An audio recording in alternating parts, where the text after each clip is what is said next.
Hello and welcome. This is Kevin, also known as AWOL, and today I'm going to try to make another pattern. The last two bracelets each use 2/3 of a skein of floss, and so that means there is exactly enough string left to make one more. And yeah, I'm a little undecided as to what I'm going to do here.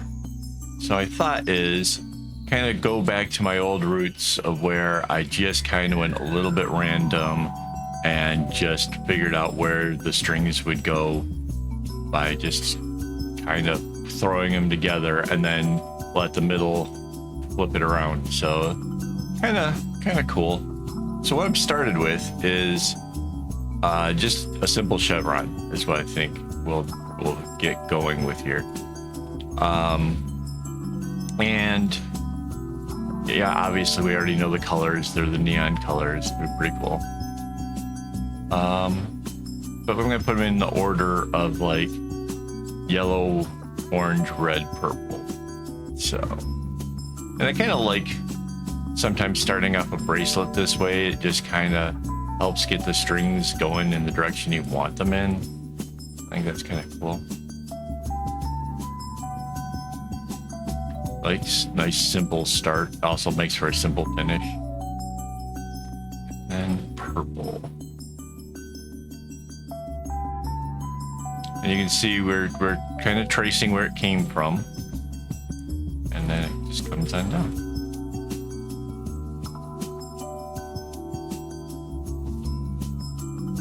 So I was thinking just kind of, you know, I can just go kind of crazy with this. But I just saw a possibility here. If I put the colors in the same sequence, all right, go yellow, orange, red, I've come out here. So there's our yellow. Here comes our orange.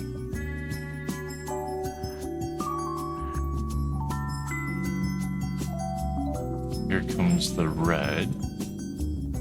And then the purple is going to make like a diamond. Well, the start of a diamond. It will, if I, oops, hit the outer part of that square. The red there, then the purple. So yeah, this is completely something that you could do, like just be random with your knots and then find where you are comfortable with the center and see where it takes you. Or you can be like me and work it out on paper first and see what you think, you know, kind of gives you room to explore and play around a bit. So now both of these yellows are coming in. So this is yellow. We could just make a regular old diamond right here. That might be kind of neat. So it'd be yellow and then orange inside. Or bring the yellow all the way out. And then bring the orange in.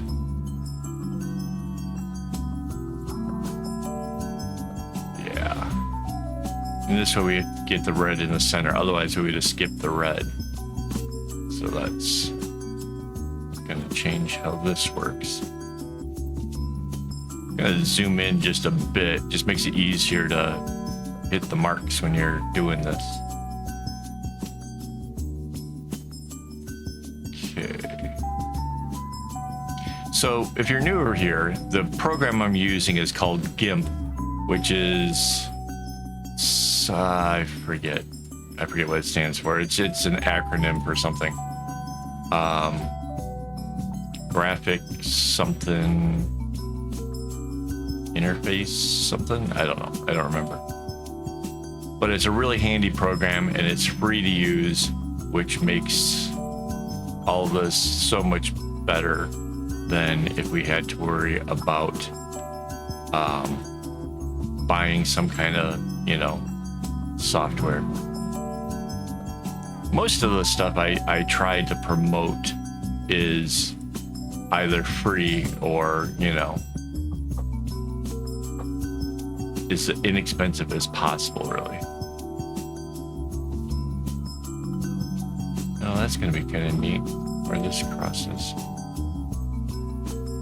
So I'm only working on the top right corner. This whole thing is going to mirror later on. So we can't really see exactly how cool this thing is until we do a lot of copying and pasting and moving this thing around a bit.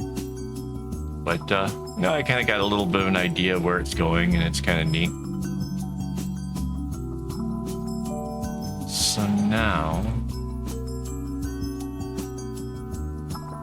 So now it looks like the purple had done like a great big diamond around all the rest of our colors. And as these colors come through, now it's going the other direction around, right? So it's the red, orange, and then yellow back to purple. So that's kind of cool.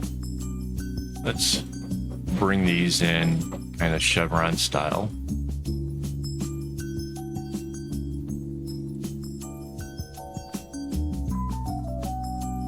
See what we can do with this. So yeah, I really didn't have a plan coming into this. I thought that it would, you know, well, I thought I should have a plan.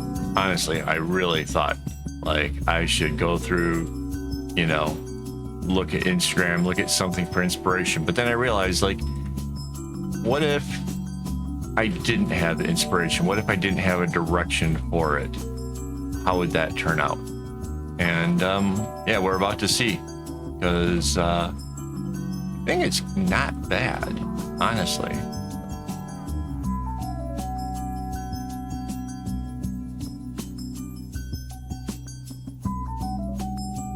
At some point, I don't want this to just be chevrons coming down. At some point, I have to change something to make it interesting, and I suspect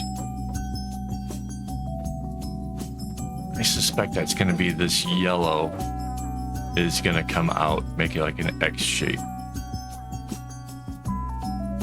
Like that. So now the question is, what happens in this little area over here? Well, our purple comes in, and that could be a good, because it's the darkest color, that could be a fun little contrast. And then our red is here, and our orange is there. Cool. Okay, so it's going to be a little bit different in the center because there's an extra row. Whenever you join two things together, you get an extra row. And that's why it's different on the edge than it is over here in the middle. But that's okay. It goes purple, we get a little red dot in the center.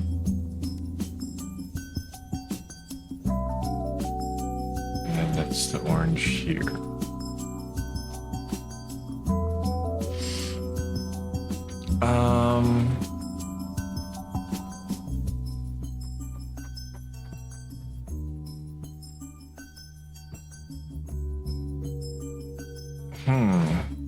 So we could go with another diamond again, or we could do like a bit of a dove's tail into it. I mean, see, the possibilities are really endless when it comes to designing this way. And you can really just go and have a lot of fun. Let's do the dovetail thing, just to kind of change it up, make it interesting when I have to put this together. And the yellow can come down. All right. And that means the orange is next. Here, right? Because they didn't change directions, it would be really, you know, we couldn't really make the orange be in any other place than right there. It's just how it has to be. Let me zoom in again. Cool. And then it's the red coming through this way. Let's do one more dovetail, but this time it'll be the orange making the diamond shape. Or the, well, it's like a fish, right?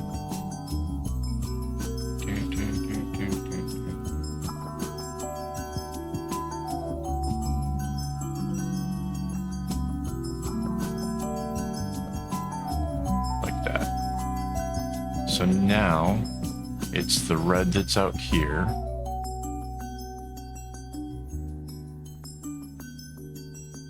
And then it's the purple in the middle of that.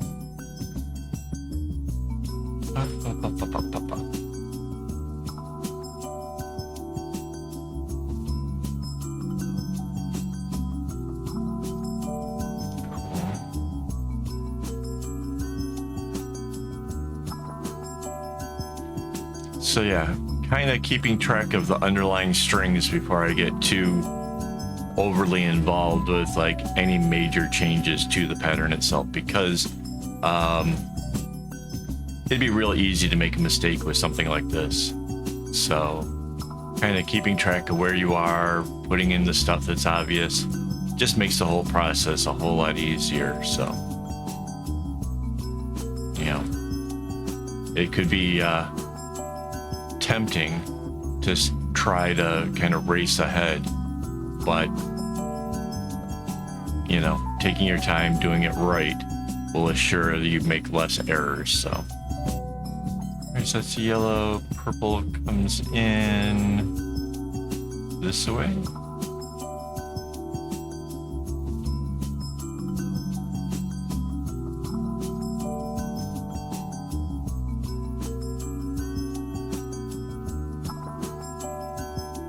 I haven't quite figured out what we're doing further along in this yet.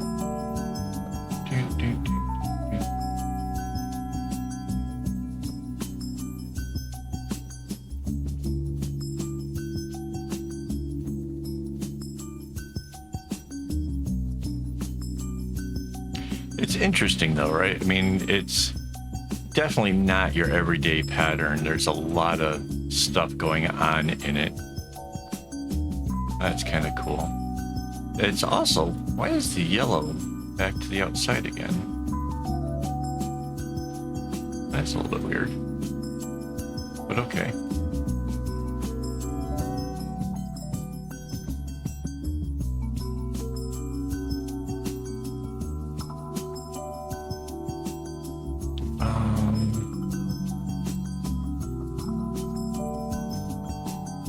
And we're almost to the end. Let's see, yellow. Yeah, we'll go back to a chevron.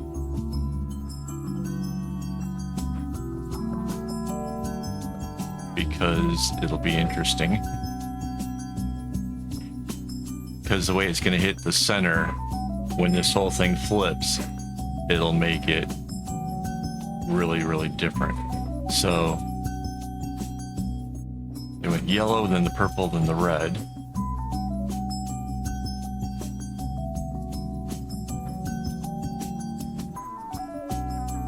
Then the orange. And the orange is what's going to hit right at the middle. And then the yellow is going to come through here. Whoa. And be right there at the center-ish part. And then there will be a purple dot right there. All right, so now I just kind of have to fill in these strings. Yes, I raced ahead, but yes, I could actually see where things were going because I didn't make it too difficult.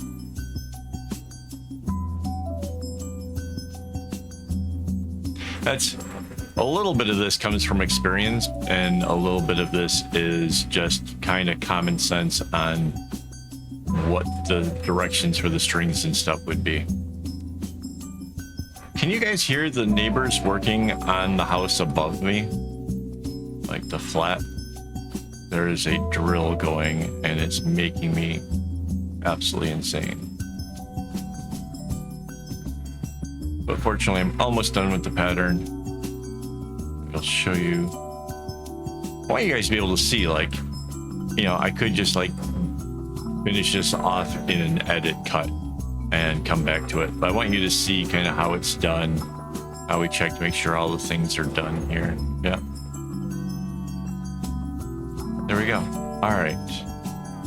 So now if I grab my select tool, I can take this whole top area and get it to snap onto the guidelines.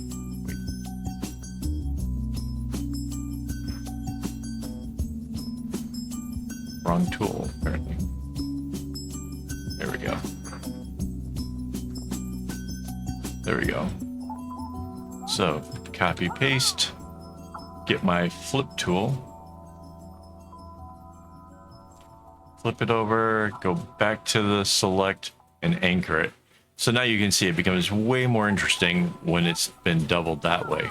And then grab the whole top half again with the copy and paste and the flip tool back to the select thing so I can anchor it, and now we can see the whole bracelet. See what I mean about the center becoming interesting? It's kind of wonky. You get a yellow diamond with a purple in the center of it. That looks really cool. The dovetails do a little bit. You got a couple diamonds that are really big here. Got some chevron. Actually kind of starts with a bit of a dovetail right on the edge there. So yeah, there's a lot of stuff going on with this pattern, and yet it doesn't seem like it's, you know, anything weird. So hey, before I go, I want to thank my Patreon supporters and my YouTube members who make all of this stuff possible. Without their help, I wouldn't have all the string that I need to make this stuff, as well as some of the other stuff, you know, that like the camera I'm talking to. Yes, that all came from your guys' support. So thank you guys so very, very, very much. And yeah, if you can't become a member, that's okay.